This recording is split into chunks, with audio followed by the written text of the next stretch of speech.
బంగారాన్ని విడిపించి ఆ రోజు ఆన్లైన్ రేటుకే మేము కొంటాం. Sharma gold company. నమస్తే. మార్గశిర పౌర్ణమి రాబోతోంది. అవునమ్మా. మార్గశిర పౌర్ణమిలో పాటించవలసిన నియమాలు, లభించే ఫలితాలు ఒకసారి తెలుసుకుందాం. మార్గశీర్ష మాసం అంటేనే పూర్ణిమ నాడు మృగశీర్ష నక్షత్రం చంద్రుడికి సమీపంలో ఉన్న నెల అని పేరు. ఈనాడు మృగశీర్షం దగ్గర ఉంటుంది. మృగశీర్షం అంటే మృగము అన్న దానికి కూడా మార్గము అనే అర్థంలోనే దారి చూపించటానికి ముందు ఉండేది అని అర్థం. ఇప్పుడు మనం చోటకి వెళ్ళాలి, ఫలానా చోటికి. ఆ ఫలానా చోటికి వెళ్ళాలంటే దారి ఎంతసేపు అలా ముందుకు పెడుతూ పెడుతూ ఉండేది. ఆ చిట్ట చివరి ఉండేటటువంటిది దారి యొక్క చివరి భాగం. అది అలా మనం పెడుతున్న కొద్దీ ముందుకు సాగుతూ మన లక్ష్యం వైపుకి తీసుకెడుతుంది. మనం ఎక్కడికి వెళ్ళాలో అక్కడికి తీసుకెడుతుంది. దానికి అత్యధికమైనటువంటి ఆసక్తి ఉన్న రోజు పూర్ణిమ. అప్పటిదాకా పెంచుకుంటూ వచ్చింది పౌర్ణమికి. పూర్ణిమ నుండి కొద్ది కొద్దిగా తరుగుతూ వెడుతుంది. పూర్ణిమ నాడు మాత్రం ఈ మార్గశీర్ష నక్షత్రం యొక్క ప్రభావం పరిపూర్ణంగా ఉంటుంది. అంటే దాని ప్రభావంలో ఉన్న చంద్రుడి యొక్క ప్రభావం మన మీద ఉంటుంది. అంటే మన లక్ష్యం వైపుకు వెళ్ళడానికి సహకరించేది అని.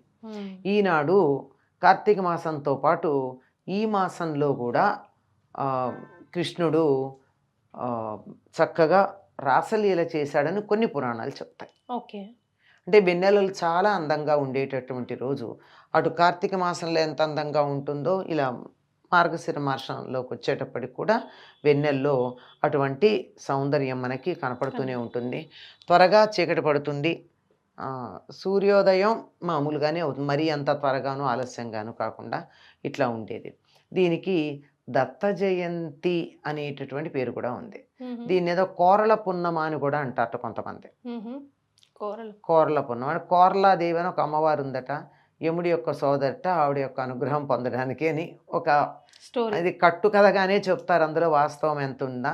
చాలా ప్రాంతాల్లో కోరల పున్నమి చేస్తారు. కూర అంటే పానపాత్ర, తాగేటటువంటిది. ఇప్పుడు మనం గ్లాసు అంటున్నాం, గ్లాసు ఇంగ్లీష్ పదం కదా, టంబ్లర్ అన్న ఇంగ్లీష్ పదమే కదా. దీనికి మరి పానపాత్ర పానపాత్ర అంటే సంస్కృతం కదా, దానికి తెలుగు పదం ఏంటంటే కూర. కూర కోరము కాదు, కూర. ఆపుగోర అన్న పదం మీరు ఎప్పుడన్నా విన్నారో లేదో. అంటే మన గ్లాస్ లాగా కాకుండా ఇలా ఉంటుంది,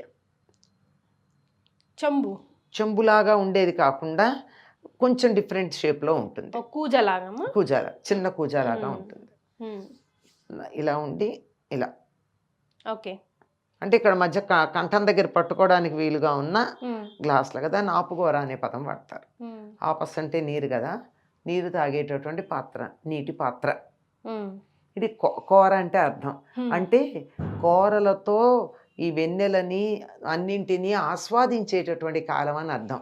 అంటే కావాలంటే మనం చారలతో కానీ కూరలతో కానీ వెన్నెలను తీసుకోవచ్చు. చారలు అంటే చేత్తో ఇట్లా చారుడు అంటాం.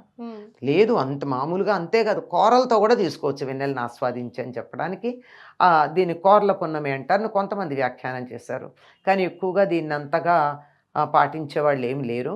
దీన్ని దత్త జయంతిగా చెప్తారు.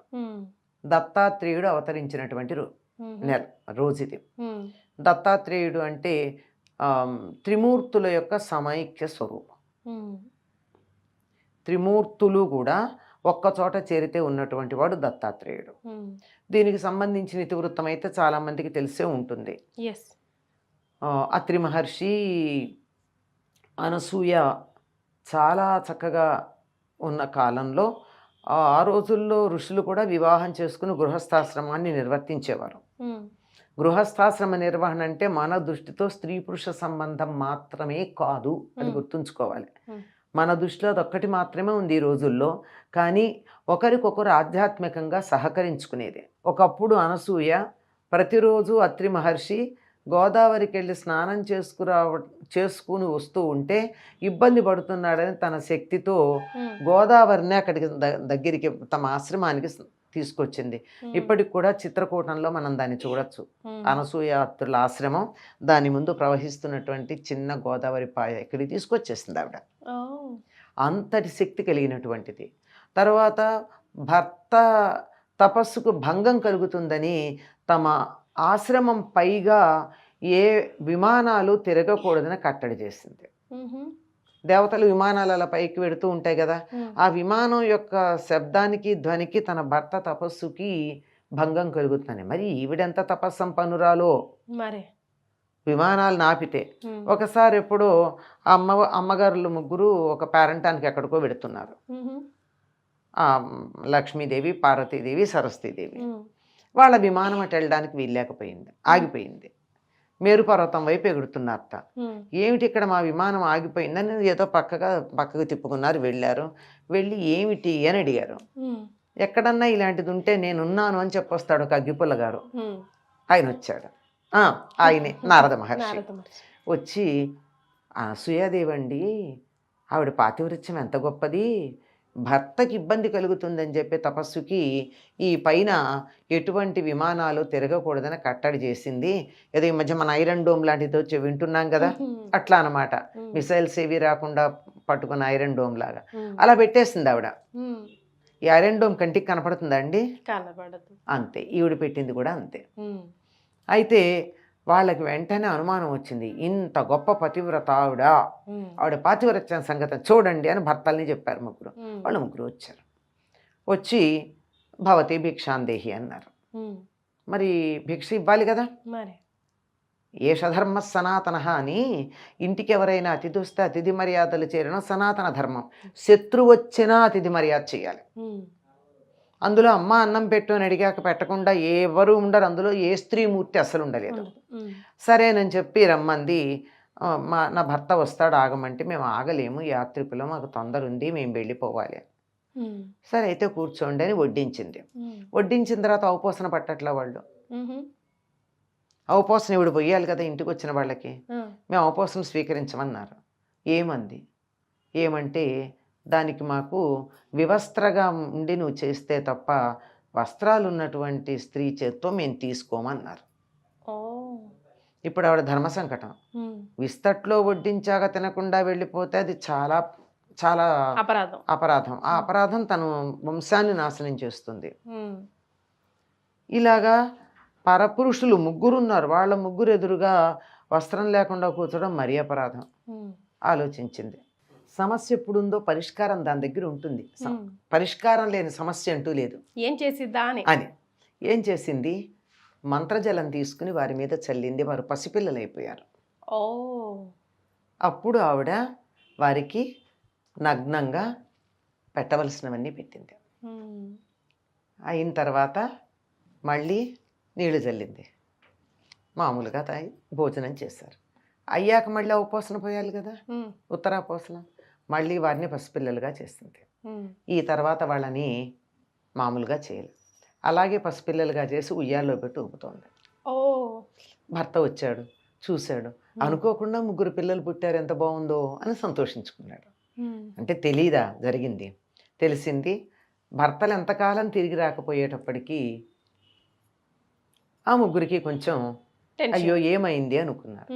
విషయం తెలుసుకుని వచ్చి, పాతివ్రత్యంలో నేను మించినటువంటి వాళ్ళు లేరు, ఎటువంటి క్లిష్ట సమస్యనైనా చాలా చక్కగా పరిష్కారం చేశావు అని సంతోషించి ఆవిడ్ని, మా భర్తల్ని మాకు తిరిగి ఇవ్వమని కోరుకున్నారు. కోరుకుంటే సరే, పాపం తను ఎంతగా భర్త కావాలనుకుంటుందో వాళ్ళు అనుకోరా. అందుకని వాళ్ళ మళ్ళీ మంత్రజలం చల్లి వారు మామూలుగా చేసి, నీ పాతివ్రత్యానికి నీ ధర్మనిరతికి మెచ్చుకున్నాము, ఏమన్నా వరం కోరుకోమన్నారు. కోరుకోమంటే, మిమ్మల్ని అలా చంటి పిల్లల్లాగా ఉయ్యాల్లో వేస్తే నాకు ఎంత ఆనందంగా ఉందో అలా మీరు నాకు పిల్లల్లాగా కావాలి అని అడిగింది. అందుకని వాళ్ళ అంశలతో ముగ్గురు కుమారులు జన్మించారు ఆవిడకి. బ్రహ్మగారి అంశతో చంద్రుడు, రుద్రుడు అంశతో దుర్వాసుడు, విష్ణు వంశతో దత్తుడు జన్మించారు. తర్వాత ముగ్గురు కలిసి ఒకే రూపంగా మారిపోయారు.